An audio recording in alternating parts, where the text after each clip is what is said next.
Hi, எல்லாருக்கும் வணக்கம். ரீசெண்டாக ஒரு புக்கு வந்து ஹாட் டாப்பிக்காக போயிட்டுருக்கு இந்த சோஷியல் மீடியாஸில். அதில் நிறையா கிளைண்ட்ஸ் அண்ட் நிறையா பேர் அதை பற்றி கேட்டுருக்காங்க. The psychology of money, Morgan Housel எழுதின புக்கு. சிறுதுளி பெருவெள்ளம் அப்படின்ற ஒரு விஷயத்த ரொம்ப இதாக டிஃபைன் பண்ணியிருந்திருப்பார் அந்த புக்கில். இதை வந்து இந்த புக்கை பற்றி டாக்டர் அரவிந்த் சாமி இப்போ ரீசெண்டாக ஒரு போஸ்ட் போட்டிருந்ததுனால இன்னும் அந்த புக்கு ஃபெமிலியர் ஆயிருக்கு.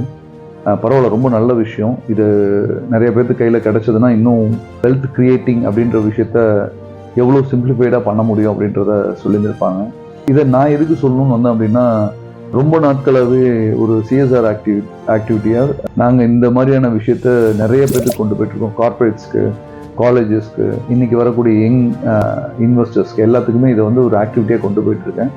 அதனோட ஒரு செஷனையும் நான் வந்து அட்டாச் பண்ணியிருக்கேன். இதோட பாருங்கள், இது எங்களோட ஆக்டிவிட்டி ரொம்ப வருஷமாக போயிட்டுருக்கு. இப்போ இவர் ஒரு செலிப்ரிட்டி பேசுனதுனால இன்னும் அது பெரிய ரீச் ஆகிருந்திருக்கு. Thanks to that. ஏன்னா இது இன்னும் பெரிய இம்பாக்டை க்ரியேட் பண்ணும். நிறைய பேர்கிட்ட போய் எங்கேயும் எதுவும் ஏமாறாமல் இருக்கிறதுக்கான பெரிய இம்பாக்டை க்ரியேட் பண்ணும். தேங்க்யூ.